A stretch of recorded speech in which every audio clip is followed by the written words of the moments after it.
सलमान खान की अगले महीने में कौन सी फिल्में रिलीज हो रही है, ये सब तहकीक करने से पता नहीं चलेगा। पुष्पा 2 ने कितना कमाया, इसका हिसाब लगाने से पता नहीं चलेगा। आपके देश में कितने क्राइम होते हैं, आपके समाज के अंदर किस चीज की कमी है, आपके गांव को तरक्की किस दिशा में, किस तरीके पर आप ले जा सकते हैं, अगर इस पर गौर व फिक्र करोगे मेरे भाइयों, अल्लाह ने आपको दिमाग दिया, अल्लाह ने आपको अकल दी, इसका सही इस्तेमाल करो और समाज को और अपने आप को तरक्की की तरफ लेकर जाओ। अल्लाह ने कॉमन सेंस दिया है, इसका सही इस्तेमाल करोगे तो दुनिया के अंदर कामयाबी तुम्हारी आज नहीं तो कल जरूर आपकी कामयाबी कदम चूमेगी। मेरे भाइयों नौजवानों, पढ़ो चार्जशीट को। वहां की सीबीआई ने अपने चार्जशीट के अंदर 2 बात मेंशन की, उसको हाईलाइट किया बाज़ाब्ता। उन्होंने कहा कि 2 कारण से इतना बड़ा घटना वजूद में आया, 2 कारण से। अगर ये दोनों बातें न पाई जाती तो इतना बड़ा हादसा वजूद में ना आता। पहली बात तो ये कि वो जो मर्डरर था, रेपिस्ट था, उसने शराब पी रखी थी और हद से ज्यादा शराब पी। जैसे कोई मुसलमान है, अगर वो 60 साल उसकी उम्र है, अगर वो 40 मर्तबा हज करने चला जाए, लेकिन यहां पर दुनिया अपने घर में आकर बेईमानी करता है, झूठ बोलता है, किसी को जुबानी तकलीफ पहुंचाता है और किसी की जमीन पर नाजायज कब्जा कर लेता है और किसी को पैसों और पावर के जरिए से किसी पर अत्याचार करता है, जुल्म ज़्यादती करता है, क्या वो मक्का शरीफ के उस गिलाफ को, हरम काबतुल्लाह के उस गिलाफ को पकड़ पकड़ कर रोएगा? रब्बे जुल जलाल तब भी उसके गुनाह को माफ नहीं कर सकता, नहीं करेगा। लोग बोलते हैं ना कि नहीं गुनाह कर लो, हज करने चले जाओ, पाक पवित्र बनकर आ जाओगे। बिल्कुल मासूम बच्चे के तरह पूछ लीजिए मुफ्ती साहब बैठे हुए, अल्लाह अपना हक माफ कर सकता है। नमाज आप नहीं पढ़ते, अल्लाह से रोइए, गिड़गिड़ाइए तो मुमकिन है कि अल्लाह माफ कर दे। आपने ज़कात नहीं दी है, अल्लाह से माफी मांगोगे तो माफी अल्लाह दे सकता है। आपने रोजे नहीं रखे, अल्लाह से आपने तौबा किया तो अल्लाह आपकी तौबा कबूल कर सकता है। आपने और दूसरे जो हुकूकुल्लाह है, जो अल्लाह का हक है, अगर आपने वो उसमें कमी कोताही की है, लेकिन रब के सामने 2 कतरे आंसू के बहा लीजिए, मुमकिन है, पॉसिबल है। मैं यकीनन नहीं कह रहा हूं, अल्लाह हो सकता है माफ कर सकता है, माफ कर भी देता है अल्लाह तबारक व तआला। लेकिन अगर आपने इस जमीन पर, इस धरती पर अगर आपने किसी को एक थप्पड़ मारा है, अगर आपने किसी पर नाजायज मुकदमा करके गिरफ्तार करवाया है, अगर आपने इस धरती पर किसी को गाली दी है, अगर आपने इस जमीन पर अपने पावर के बलबूते पर किसी के पैसे हड़प लिए हैं, अगर आपने किसी गरीब का हक मारा है, तो आप हज करो या कुंभ के मेले के अंदर में स्नान करो, परमात्मा कभी भी मुक्ति नहीं दे सकता, कभी आपको परम पद नहीं मिल सकता। ये चीजें कहां से पता चलेंगी? ये चीजें मालूम होंगी तालीम के जरिए से, नॉलेज के जरिए से। इसीलिए श्रीमद् भगवत गीता में एक पैगाम बहुत खूबसूरत है कि आज नॉलेज न होने की वजह से आज हम लोग पूरे भारत के अंदर हिंदू में लड़ाई, मुसलमानों में लड़ाई, हिंदू मुसलमान की लड़ाई, लड़ाई का कोई विषय ही नहीं है।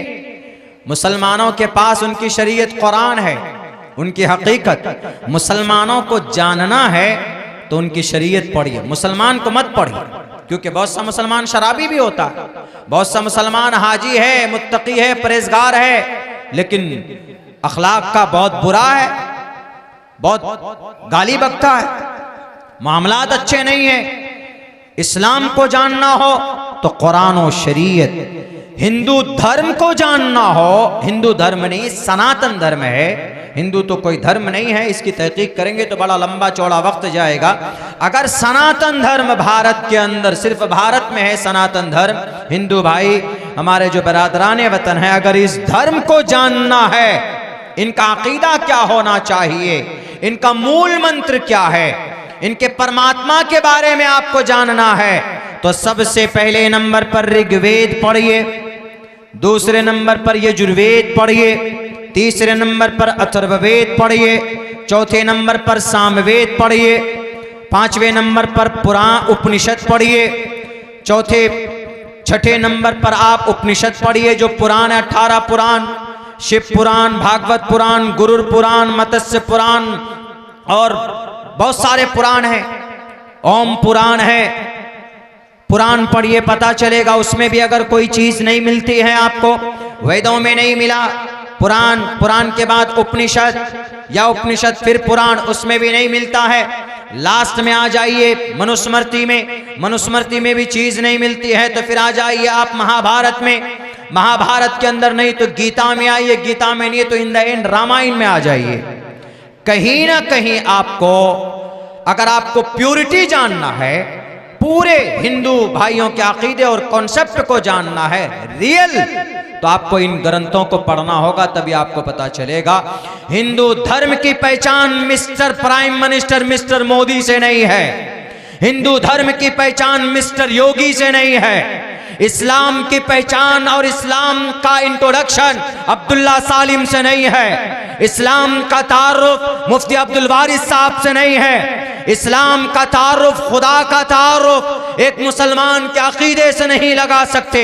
मुसलमान के अकीदे में गड़बड़ी भी होती है, वो खुदा को सर्वशक्तिमान मानने के साथ साथ किसी और को भी खुदा का दर्जा दे देते हैं, किसी नबी को, किसी अल्लाह के वली को, उनके अकीदे में गड़बड़ी हो सकती। अल्लाह को पहचानना है तो सूरह फातिहा, ये सूरह इखलास को पढ़ना होगा। कुल हुवल्लाहु अहद अल्लाहुस समद लम यलिद वलम यूलद वलम यकुल लहू कुफुवन अहद, कि अल्लाह कौन है, ईश्वर को जानना है तो यजुर्वेद को पढ़ना होगा, जिसके अंदर कहा गया सही एक विरदय का एवा एक एवनस्मयो विक्षवीड़िया एको देवा सर्वभूतेषु गोड़हा। परमात्मा के बारे में जानना है तो वेद, अल्लाह के बारे में जानना है तो कुरान और सूरह इखलास, ये चीज होती है ना। इसीलिए आज जो इतनी बीमारी है समाज में, सोसाइटी में, दोनों समाज में है, हिंदू भाइयों के समाज में भी है, मुसलमानों में भी है, उसकी बड़ी वजह यह है कि मुसलमानों ने अपना रिश्ता कुरान और सुन्नत से, शरीयत से, उलमा से तोड़ लिया है और हिंदू भाइयों ने उनका अपना रिश्ता उनके शास्त्र से टूट चुका है। पहली बात तो रिश्ता बनने ही नहीं दिया, वेदों से एक आम हिंदू भाइयों का रिश्ता बनने नहीं दिया है कुछ लोगों ने, कुछ हमारे ब्राह्मण समाज के लोगों ने, वरना वेदों में भी अच्छी बातें लिखी गई है, वेदों में भी बहुत सारी अच्छी बातें न जानने की वजह से, इसीलिए हिंदू भाई कुरान पर एतराज कर बैठते कि अरे कुरान में तो ये चीज गलत है, कुरान में सूरह फातिहा नहीं होना चाहिए, कुरान करीम के अंदर ये आयत नहीं होनी चाहिए। मोहम्मद रसूलुल्लाह सल्लल्लाहु अलैहि वसल्लम जंग में क्यों गए, आप अलैहिस्सलातु वस्सलाम ने 11 शादी क्यों की, आप अलैहिस्सलातु वस्सलाम ने अम्मा आयशा 9 साल की उम्र में विवाह क्यों किया, क्यों ये एतराज करते हैं हिंदू भाई? क्योंकि हिंदू भाइयों को शास्त्र के बारे में जानकारी फराहम नहीं की गई। अभी हुआ था ना कुछ दिनों पहले एतराज अल्लाह के नबी अलैहिस्सलातु वस्सलाम की अम्मा आयशा के विवाह के बारे में, कैसे वो जगतपति हो सकता है, कैसे महान हो सकता, यह एतराज किया गया बाज़ाब्ता। जब उनसे मीडिया वाले ने पूछा कि गुरुजी आपने ऐसा क्यों किया, आपने ऐसा क्यों कहा है, जरा बताइए, तो पता उनका क्या जवाब था? उनका जवाब ये था कि मैंने नहीं कहा है, मुसलमानों की हदीस में, मुसलमानों के शास्त्र में लिखा है कि अल्लाह के नबी ने, मोहम्मद रसूलुल्लाह ने ऐसा ऐसा किया। यकीनन ये बात हदीस में है, लेकिन उसको उन्होंने समझा गलत। तो ये चीज कहां से दूर होगी? तालीम से दूर होगी, ये चीज एजुकेशन से दूर होगी। तालीम कौन सी? जरूरत पड़े आपको मास्टर बनना है तो मास्टर की तालीम हासिल करो, जरूरत पड़े आपको गुरु बनना है तो शास्त्र की तालीम हासिल करो, आपको जरूरत पड़े कि आपको फजीलत, मकाम और मर्तबा रब के सामने में बड़ा करना है, मुस्लिम भाइयों को तो अपने बच्चों को हाफिज कुरान बनाइए, आलिम दीन बनाइए। जब जिस वक्त की जिस तालीम की जरूरत पड़े उस मैदान में कूद जाइए और उसके अंदर महारत हासिल कीजिए, तो इंशाअल्लाह इल्म की रोशनी में बड़े बड़े झगड़ों को चुटकियों में हल किया जा सकता है। तो मेरे पास मैसेज आया, हमसे कहा गया, मैसेज क्या बाज़ाब्ता फ़ोन आया वहाँ से, और हमसे कहा गया कि मौलाना अब्दुल्ला ऐसा ऐसा एतराज़ है अल्लाह के नबी के बारे में, क्या कीजिएगा। हमने कहा कि भाई हमारे उलमा किराम को मैदान में लाइए, हमारे उलमा समझाएंगे। तो वहाँ के जो उलमा थे उन्होंने ये कहा कि मौलाना ये बात तो ठीक है, हम तो यहाँ पर उनको दलील दे रहे हैं कि अल्लाह के नबी अलैहिस्सलाम ने जो 9 साल की उम्र में विवाह शादी की, ये रुखसती हुई अल्लाह के नबी की अम्मा आयशा को लेकर, तो इसमें कुछ गलत नहीं था। अम्मा आयशा 9 साल की उम्र में उस वक्त के मौसम के लिहाज से, वहाँ के कल्चर के हिसाब से, वहाँ के आबो हवा के हिसाब से अम्मा आयशा बालिग थी। और जब बालिग थी तो बालिग बच्ची का विवाह हो जाए, वो she become a good woman, she become a mother, वो बन सकती है माँ जब लड़की बालिग हो जाए। ये कब की बात है? ये 1450 साल पहले की बात है।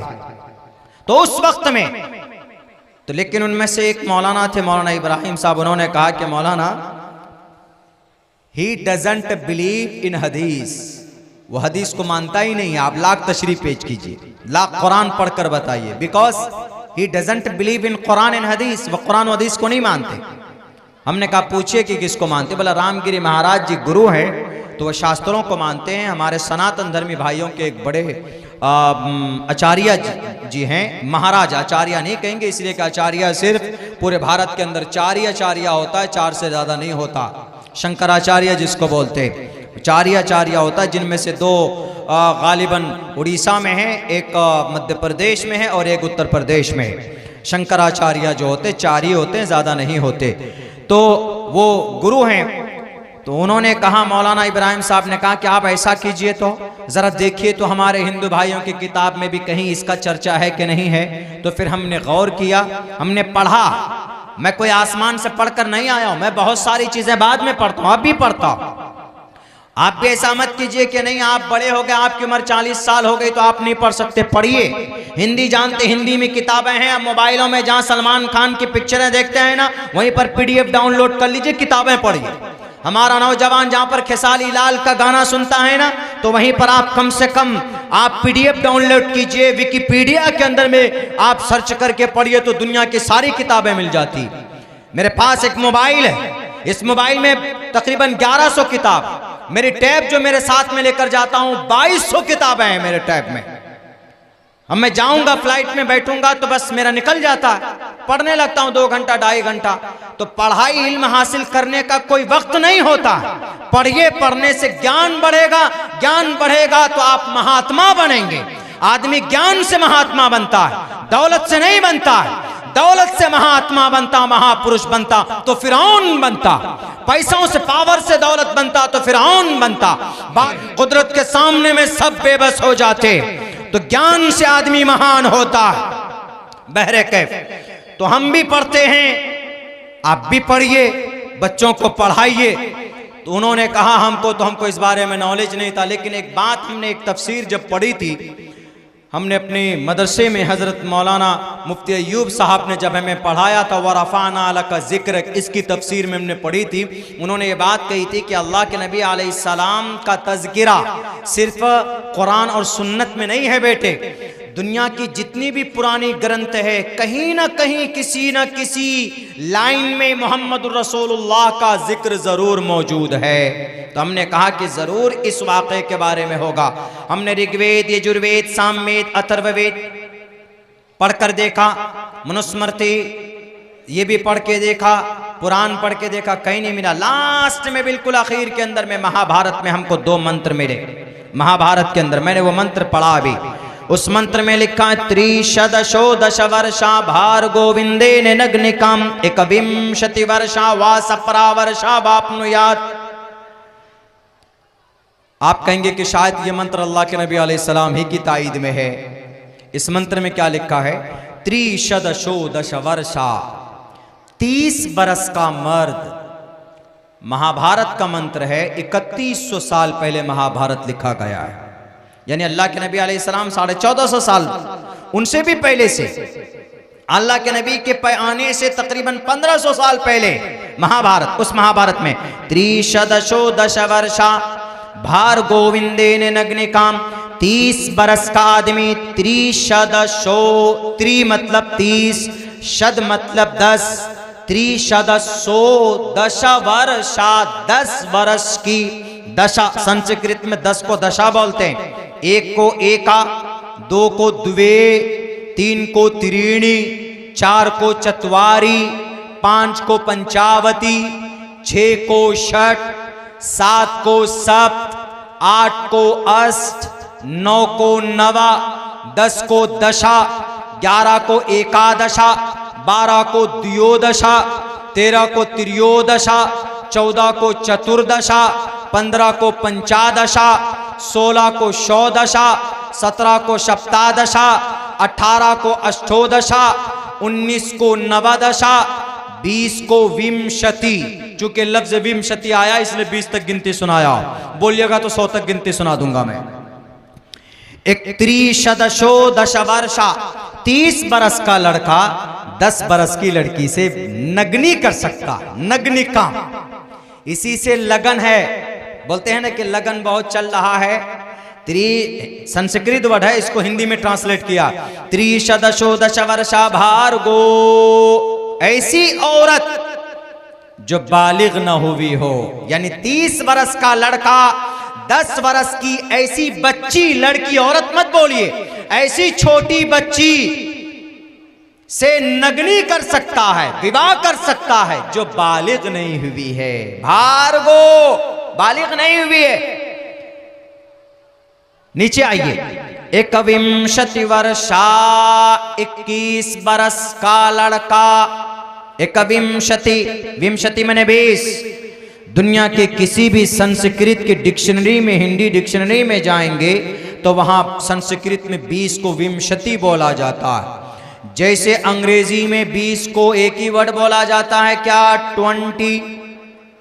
अरबी में इशरूना, 20 हम लोग उर्दू में बोलते हैं, ऐसे ही है विंशति, एकविंशति, 20 1 21, 21 बरस का लड़का, 21 वर्षा, 21 वर्ष का लड़का, वा सप्रा, सप्रा, सप्त बोला था नाम ने, सप्त मने 7, वा सप्तरा, 7 बरस की लड़की से विवाह कर सकता है। कितनी उम्र का लड़का? 21 बरस का लड़का 7 बरस की लड़की से विवाह कर सकता है। मैंने ये मंत्र लिखकर पर्ची में 18 अक्टूबर को मीटिंग वो थी, उनसे बैठक थी, डिस्कस होनी थी ग्रंथ के हवाले में, हमने लिख करके वहां के जो कमेटी थी हमने उनको भेज दिया। हमने कहा लीजिए, डिबेट में कुछ नहीं बोलना है, सिर्फ ये बोलिएगा कि अल्लाह के नबी अलैहिस्सलाम ने 9 साल की उम्र में अम्मा आयशा को बीवी बनाया तो आपके पेट में दर्द है। महाभारत में 3100 साल पहले 21 बरस का लड़का 7 साल की उम्र की बच्ची से विवाह करे तो इस पर आपका क्या ख्याल बताइए? ये तो हदीस में नहीं है, ये तो महाभारत में है। तो मेरे भाइयों, झगड़े का विषय ही नहीं है, कोई मतलब ही नहीं, खामखा बना दिया। नहीं, चलो तुम नबी को, मोहम्मद को विलन बनाकर पेश करो।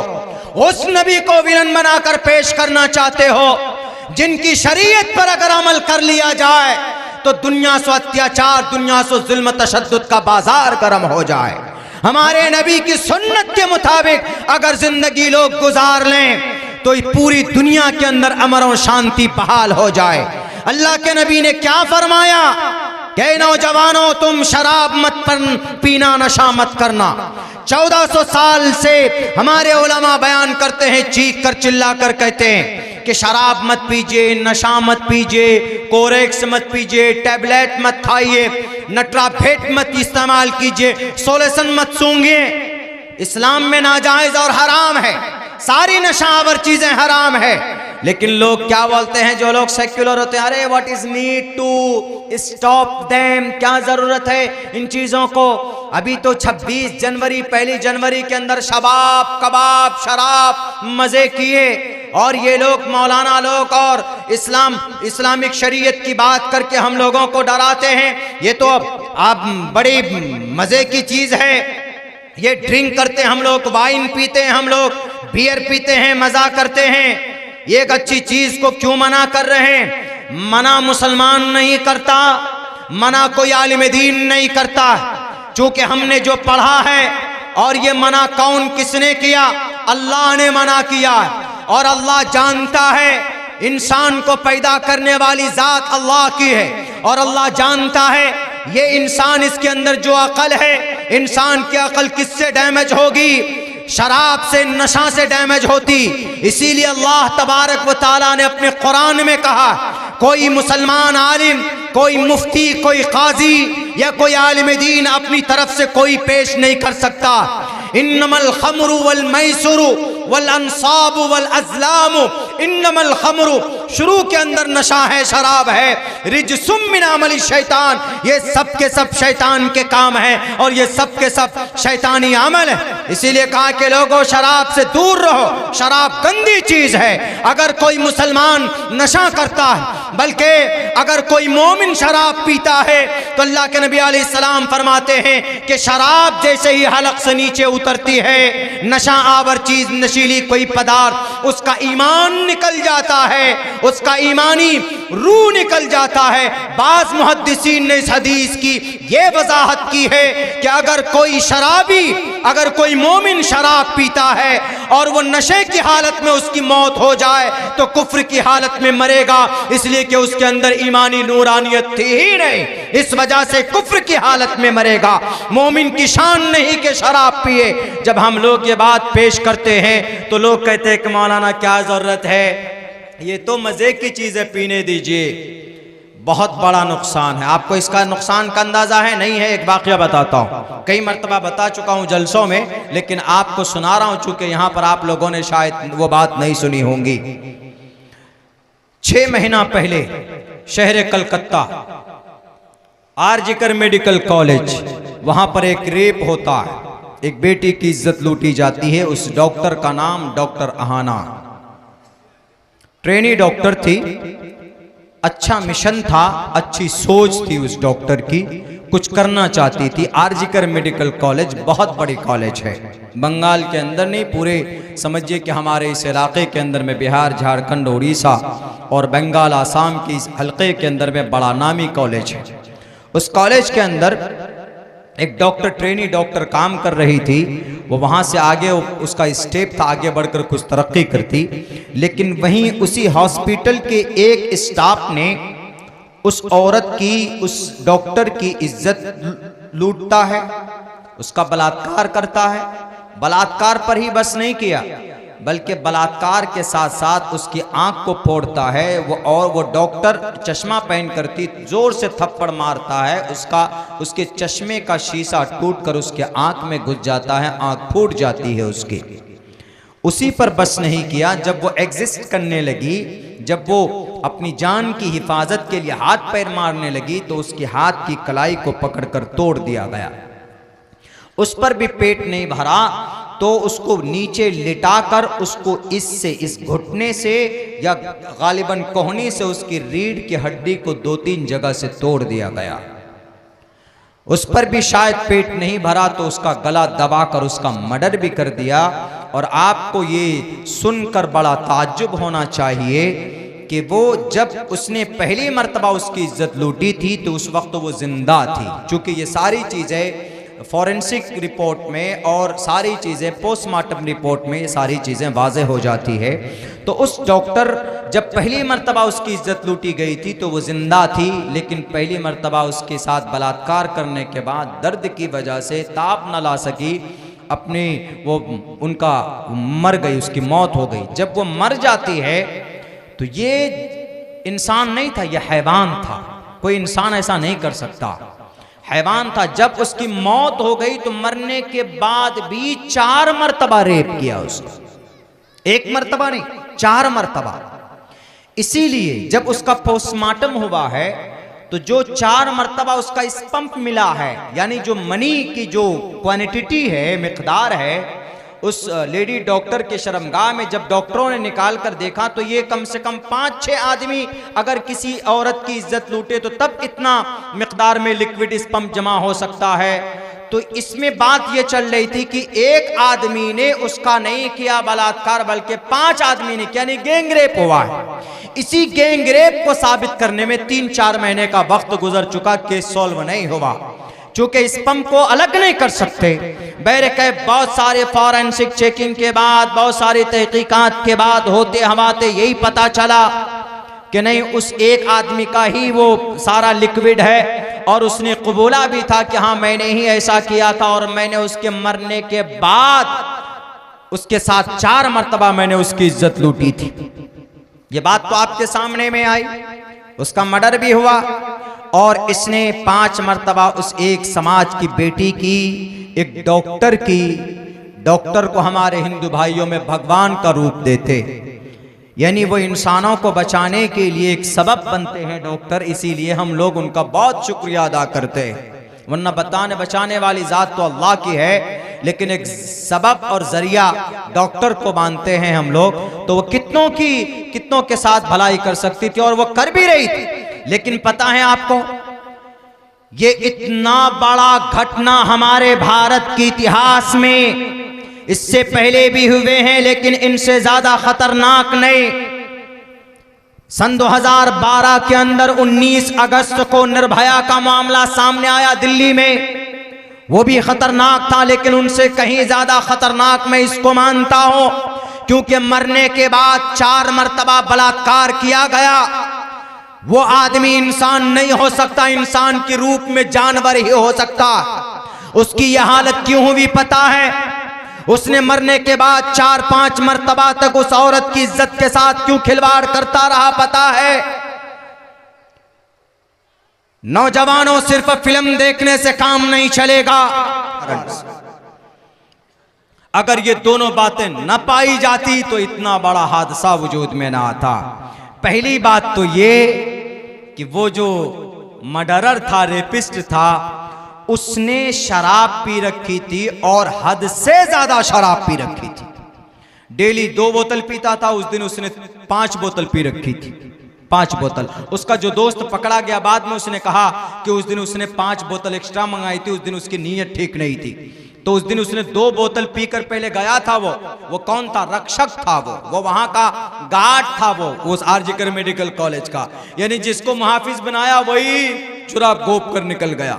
बैरक उसने लिखा, किसने? सीबीआई ने लिखा कि अगर ये बंदा शराब न पीता तो ये मर्डरर न बनता और ये इसका रेप नहीं कर सकता था, ज्यादा छेड़ता ही।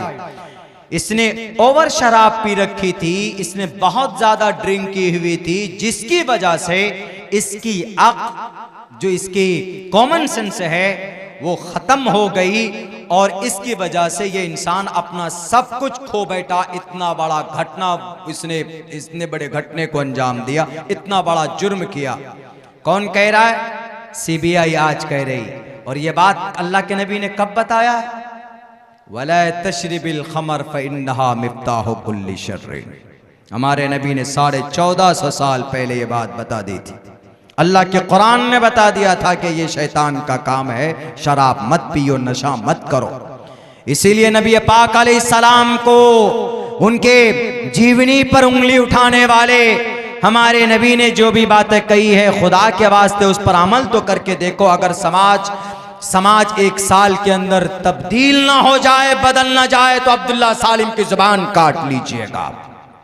हमें हमारे नबी की बात पर चढ़ते हुए सूरज से कहीं ज्यादा यकीन और विश्वास है। अल्लाह के नबी ने कहा कि शराब मत पीना, फइन्नहा मिफ्ताहु कुल्ली शर्रिन। तमाम बुराइयों की जड़ शराब में है। पहले बताई थी, जो बात नहीं समझ में आई, सीबीआई ने उस बात को प्रूफ कर दिया कि नहीं, शराब मत पीना, क्योंकि शराब पीकर एक बेटी की आंख फोड़ना आसान हो जाता है। शराब पीकर किसी बेटी की इज्जत लूटना आसान होता है। शराब पीकर माँ को गाली देना आसान होता है। शराब पीने के बाद बीवी को उल्टा सीधा बकना आसान होता है। शराब पीकर अपने समाज के यार दोस्तों के सामने में आप ढंग से खड़े नहीं हो सकते। पहले कुछ सालों पहले तो ये देखा जाता था, जब हमारे बिहार में शराब की बंदिश नहीं थी, शराब पीता था, साइकिल पे बैठता था, उसके बाद पता चला कुछ दूर चलने के बाद साइकिल ऊपर वो नीचे, और नाली को ये हाईवे समझकर उसी में घुसा देता था। क्यों? शराब पीने के बाद आदमी को 2 रास्ते दिखते हैं, दो नहीं 3 दिखते। इसीलिए कभी इधर घुसकता है, कभी इधर लुढ़कता है, कभी इधर लुढ़कता है, बीच में वो नाली को हाईवे समझकर उसी में थोथोर जाता है, उसी में घुस जाता है। आपने कई जगह भी देखा होगा, बहुत सी जगहों पर हम लोग देखते हैं रातों को 2, ढाई, 3 बजे जाते हैं तो शराब पीकर कोई पड़ा हुआ है। हमारे बिहार के अंदर तो खैर अभी बोलते हैं कि बंदिश है, बंदिश नहीं, अभी होम डिलीवरी चालू है हमारे बिहार में। होम डिलीवरी कोरेक्स, नेट्राभेट, सुलेसन, इसका होम डिलीवरी चलता है। बाद में हमारे कुछ प्रशासन के साथी जलाते, 3 कार्टून वहां जला दिया, 5 कार्टून वहां जला दिया। दिखाना भी होता है ना, इनको अपना कोटा पूरा करना होता है। मेरी गाड़ी का इंश्योरेंस 1 दिसंबर सन 2024 की 12 बजे रात में एक्सपायर होता है इंश्योरेंस। मेरी गाड़ी बहुत दूर तक जाती, बहुत दूर दूर तक गाड़ी से हमारा जाना होता है। हम जहां तक आसानी होती, सहूलत होती, गाड़ी से निकल जाते, कलकत्ता निकल जाते, उड़ीसा निकल जाते, रांची निकल जाते। अभी हम पटना अपनी गाड़ी से निकलेंगे तो पेपर रखना पड़ता, रखना भी चाहिए पेपर आदमी को।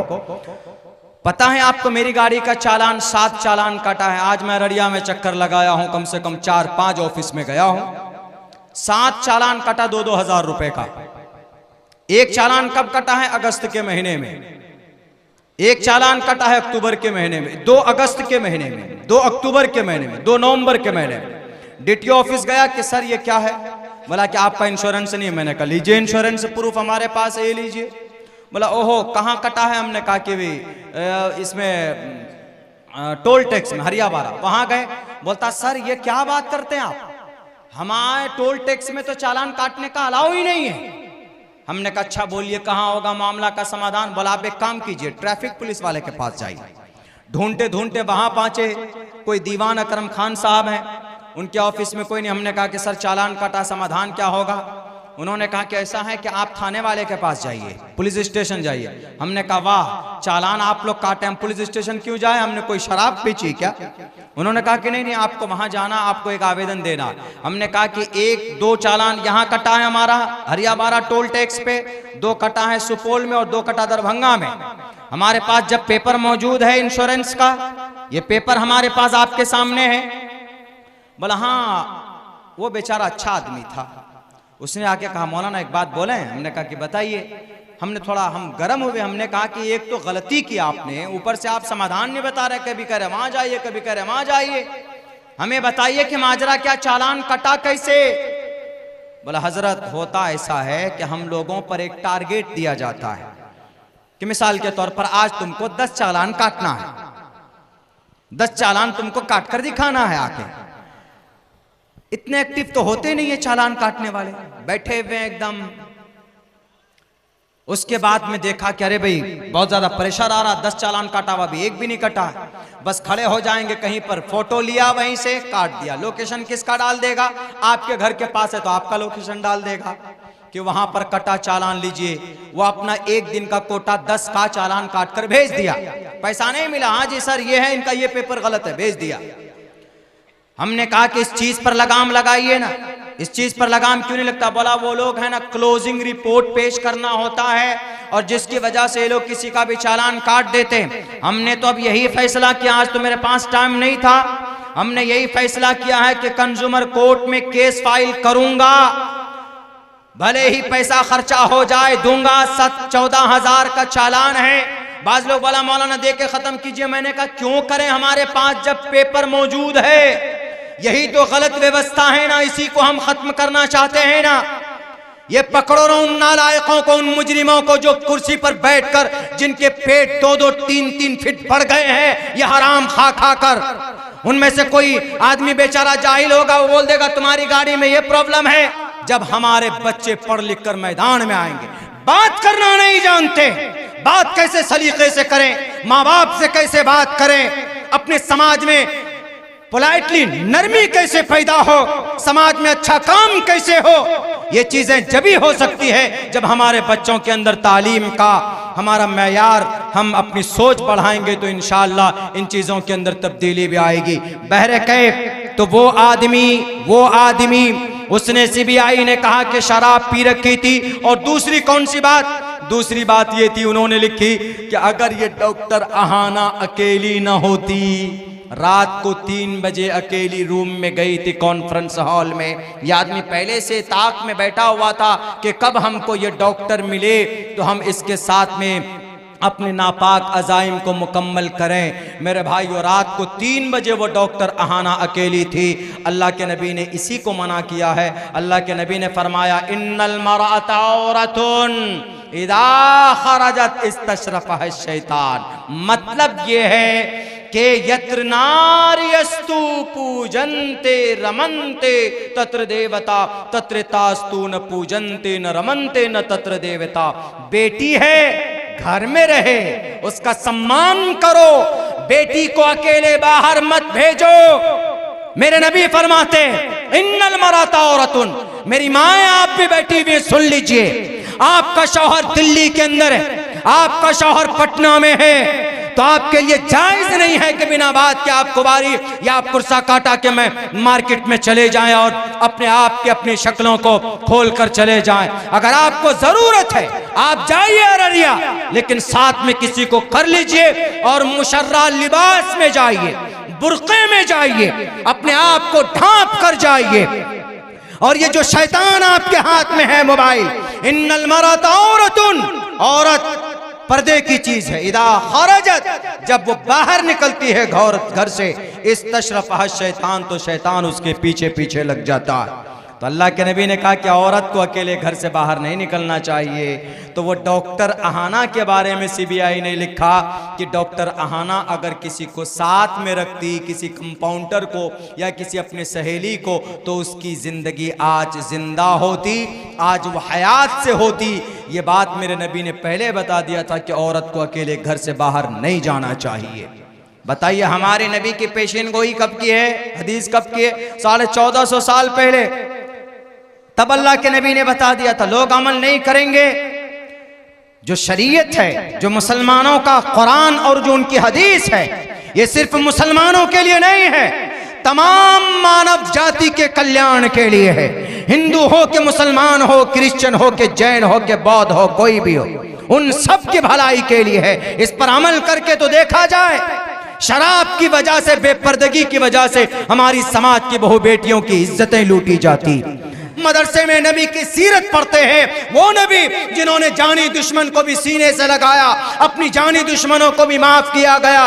और अल्लाह के वास्ते उस नबी की पवित्र तरीन सिफात का चर्चा आपके ग्रंथों के अंदर मौजूद है। और यूं कहा गया, नराशंस महाप्रिय मसीह के, पूरी दुनिया के अंदर प्रिय होगा कौन? नराशंस। और इस नराशंस की जब हम तहकीक करते हैं तो पता चलता है कि नराशंस मोहम्मद रसूलुल्लाह सल्लल्लाहु अलैहि वसल्लम को कहा जाता है। मेरे भाइयों, मेरे साथियों, आज इस बिगाड़ के वक्त में हम मुसलमानों की यकीनन जिम्मेदारी बढ़ जाती है कि हमें अपने बुरे आमाल और अफ़ाल को छोड़कर, हर तरफ जुल्म व ज़्यादती का बाज़ार गर्म है, लेकिन आज मुसलमानों पर अल्लाह की नुसरत और मदद नहीं हो रही।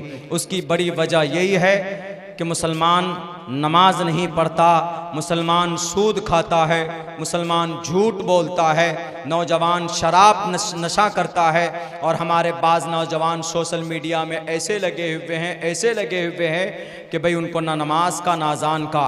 मैं आपको आखिर में 2-3 वादा आपसे लेना चाहता हूँ। सबसे पहली चीज़ तो ये है कि नमाज की सबसे ज़्यादा हम पाबंदी करेंगे इंशाअल्लाह तबारक व तआला। इंशाअल्लाह। वन्ना मन तरक सलात मुतअम्मिदन फ़क़द कफ़र, जो जानबूझकर नमाज छोड़ेगा कुफ्र वाला अमल करेगा। इमाम अहमद ने तो तर्जमा किया काफिर हो गया वो। इतनी खतरनाक तर्जमा किया इमाम अहमद रहमतुल्लाहि अलैह। लेकिन नहीं, हमारे इमाम साहब फरमाते कि नहीं, काफिरों वाला अमल होता। काफिर हिंदू भाई अपने आप को काफिर नहीं समझिएगा, आप काफिर नहीं है, हम आपको काफिर नहीं कह रहे। काफिर हर वो बंदा है, अगर मुसलमान नमाज का इनकार कर दे, कुछ नहीं नमाज, तो वो मुसलमान खुदे काफिर हो जाएगा। काफिर का मतलब ईश्वर की बात का इनकार करने वाला।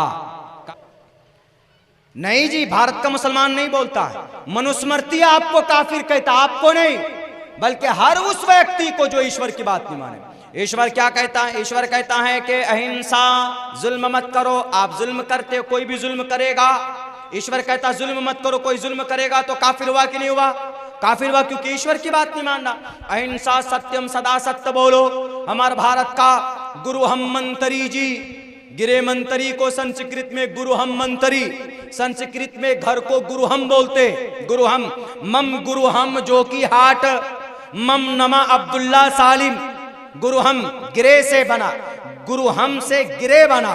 और हालांकि उनको भी नहीं मालूम होगा, हमारे गुरु हम मंत्री जी को भी नहीं मालूम होगा, वो तो बहुत ज्यादा झूठ बोलते हैं। लेकिन गीता क्या कहती है? अहिंसा, जुल्म नहीं, सदा सत्यम, सदा सत्य बोलो।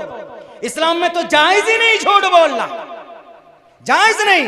अहिंसा सत्यम सदा सत्य बोलो, करो दस्तयाग, गुस्से को थूक दो, ये बातें हैं। लेकिन अगर कोई हिंदू भाई सनातन धर्मी इन बातों की, वेदों की इन बातों को नहीं मानता है तो वो काफिर है, वेद की रोशनी में ईश्वर की बात न मानने वाला। सेम ऐसे इस्लाम में है।